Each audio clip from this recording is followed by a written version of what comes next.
AM560theanswer.com. Now, from the Signature Bank Studios. If you're looking for the latest news, insight into what it means, and the sharpest opinion, there's only one station in Chicago where you can turn, and it's this one. We're AM560, The Answer.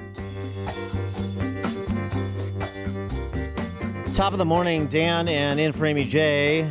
Famed Chicago Tribune columnist, now famed JohnKassNews.com columnist, John Kass. As you can hear, if you listen to this radio station, you'll hear my commercial. And Chicago Way podcast, you can get there as well. Free. Among the many pronouncements from Joe Biden yesterday, and so much of this was the presentation, not the substance, but the substance of this answer needs to be addressed. It was a remarkable event, last night's debate. So dominant was Trump, and I will freely admit, in part because of the contributions, in large part because of the contributions of Biden, that you didn't maybe pay attention to some of the wild things that Joe Biden said. So dominant was he that he turned the abortion issue on Joe Biden, leaving him to say the following. Thank you. President Biden? It's been a terrible thing, what you've done. The fact is that the vast majority of constitutional scholars supported Roe when it was decided. Supported Roe. And that's this idea that they're all against it is just ridiculous. And this is the guy who says the state should be able to have it. We're in a state where in 6 weeks, you don't even know whether you're pregnant or not, but you cannot see a doctor, and have him decide on what your circumstances are, whether you need help.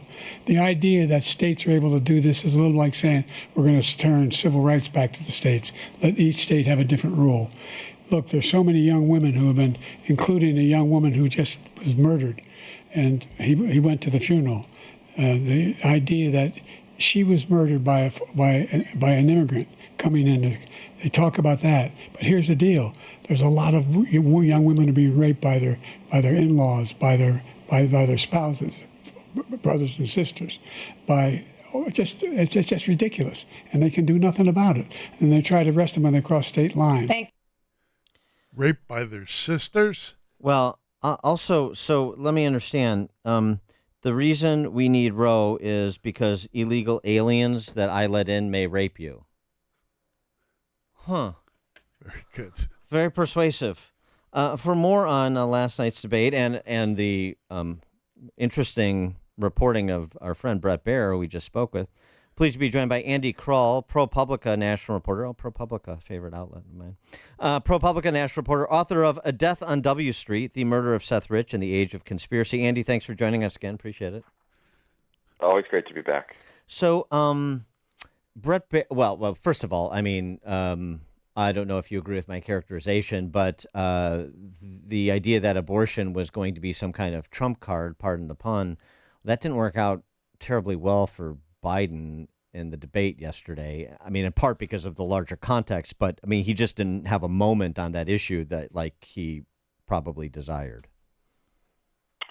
Well, the clip you played was probably going to be his moment if he could have stopped. Produce an intelligible response, a logical response to the question, but obviously he didn't. I mean, I admire your ability to actually tease something out of that answer, because watching it last night and hearing it again now, I still don't quite know what he was even saying. And that's, this is a big deal because the Roe issue, abortion rights issue, is what Democrats are kind of hanging their electoral hopes on. Young people may not turn out for Biden, but the Democrats think turn out on this issue, and then Biden spills the chance to talk about it at the debate. And so it's a pretty big whiff from him and a pretty big setback for the party. So we just spoke with Brett Baer, as I was alluding to, and what Brett Baer told us in terms of the reported divided reaction. You had some people out there trying to do damage control. Frankly, I don't know how else to describe it for Biden, like Gavin Newsom, like the vice president. And then you had others basically saying that, there's going to be a lot of calls for him to step down. And what Brett Baer told us, according to senior Democrats within the Biden orbit, is that they're moving on him like right now. and that you could see a new nominee as soon as next week. And if he is unable to be persuaded out in the short term, that you'll have Democrats of some standing start to go public against him. Does that sound right to you, or do you know anything to the contrary? Well, first, I respect Brett a lot, and if he's reporting that, I think that we have to take that really seriously. Yes. and treat it as something happening in real time. And it absolutely matches both the things I've been hearing from my own sources, and of course things that I've been reading all this morning. There is pretty widespread panic in the Democratic Party, especially for people who are in the kind of machinery of this, the operatives, the donors, the convention strategist types. They were already freaked out about how the president would do on the debate stage. That's why we have this weird debate set up, early timing, CNN-style debate, and all of that. But I think if what we saw last night was just so much worse than even people who were going in with some trepidation had expected. And yes, you're hearing the strategists talk about what would it take to get someone like a Newsom or to get someone like another one of these governors on the ticket. I mean, the problem is, what do you do with Vice President Harris? Right. You're not hearing her name. I'm not hearing her name in the conversations, the text messages, et cetera, that I've had, or obviously in the other coverage I've read.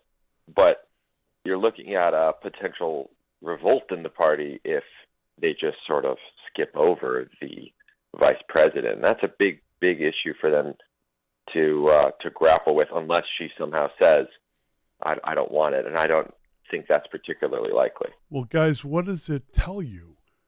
In my political reporting, I always operate under the idea that what is not said is an indicator, is a story. And you just mentioned that what is not being said about Kamala Harris. What is her price, and why isn't it being mentioned? And what does that tell us about the situation? Oh, it's a good question. And it's so early right now because we're having this conversation right after the debate last night. I mean, I've got a deadline for Sunday, so I hope you come up with something good. I'm working on it, John. I'm working on it. Thanks, I think that you have to understand the coalition that helped get Biden elected in 2020, and obviously black voters across the South, South Carolina especially, are a key part of that coalition, and in the big upper Midwest cities as well. And this is just the reality of the Democratic Party. If you were to just dismiss the vice president out of hand, the strategists, the consultants, et cetera, the donors, et cetera, if you just dismiss her out of hand, again, I think you have an internal revolt playing out. And maybe this is something that could play out at the actual convention there in your guys' backyard. Well, I mean, unclear at this point, but this is the kind of calculation. These are the calculations that are happening right now. Well, right, and the longer this conversation goes on, the worse it is for them. So they're going to have to come to a resolution one way or the other at some point in the not too distant future. One would think, and I assume they know this. But there's still this issue of persuading him out, and Brett Baier seems to think that they believe they can persuade him out with perhaps enough of a collection of potentates, starting with Obama leading the delegation. But I'll take that I'll take he's closer to it than I am, so I'll take his viewpoint on that as given. But do you get that sense too that he could, if there's enough of a sort of dignified exit, as much as there can be in the wake of this, that Biden is actually persuadable, or is he going to have to be shown the window since he won't take the stairs? And then what about Jill? What about Jill? Is she going to be squalling like some fishwife on the docks, demanding her due? She'll go where he goes. That one I feel fairly confident about. I mean, with the president, the guy's been in politics, as he reminded us, since he was the youngest U.S. senator. He's run for president multiple times. He is a political survivor, and someone like that does not agree to exit the stage mid-campaign during his presidency without a huge mobilization of people in his own party, a unified chorus. And this is, this has got to come from, if it were to actually succeed, it's got to come from people you mentioned, Obama, the Clintons, but also there's the actual sort of campaign tactics here, which are, he needs money, he needs the funding to run this campaign, and so big donors coming forward, that class of Democrat reaching out to him and saying, we're not with you anymore, and the implication that carries, that would also be a strong sign. And I think probably what's going on in what Brett's reporting is the longer the debate gets into, the further the debate gets into the rear view, the more the few loyalists can sort of turn people, spin this debate in whatever way they're spinning it, and try to make people forget about what they saw with their own eyes last night. Mm-hmm. So if you are trying to make something happen, you're probably not saying, let's wait till Chicago. You're saying, let's try to do something over the weekend. Let's try to get as many people as we can, as fast as we can. Each day that goes by, I think it works in Biden's favor just by the way human memory and psychology work. Yeah, try to weather the storm and have it recede. Well, I tell you that they have to figure something out, because if they don't by the convention, my guess is we have J.B. Pritzker doing Alexander Haig impersonation, and he says, I am now in charge. I am the nominee. Listen, think of J.B. Pritzker last night eating 2 banana cream pies. I would say 2 in terms of his anticipation and his appetite. Mm-hmm. I mean, 2 pies. Gavin Newsom was, downplaying all this talk about panic and replacement last night after the debate. But I mean, do you think that all of those governors mentioned as interested in stepping up, a few months ago, you think they're still all interested in stepping into that nomination in this context at this moment with 130 days to go and the sort of self-immolation happening? I think some of them will and some of them won't. I think some of them believe that, I could see a Newsom in this category, the moment is so important, and they believe that Trump is such a threat that it would almost be their duty to put themselves forward and step in. But I don't know if a Whitmer, for instance, would necessarily jump in this way. I mean, you've been seeing her sort of building her national profile, courting the donors, starting to travel, very much from what I can tell from covering politics for a decade and a half, looking more toward the longer term, trying to build that foundation. Whereas, Newsom clearly is closer to the action. He's a surrogate for Biden. He's on TV all the time. He wants to debate Ron DeSantis and so on. So I think you'll get a mix of folks who might be interested in this if that opportunity to replace him actually does arise. But yeah, it's not a ideal situation to step into, and if anything, it's a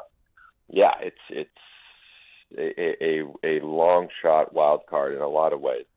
Andy Kroll is ProPublica national reporter. He's also the author of A Death on W Street, The Murder of Seth Rich in the Age of Conspiracy.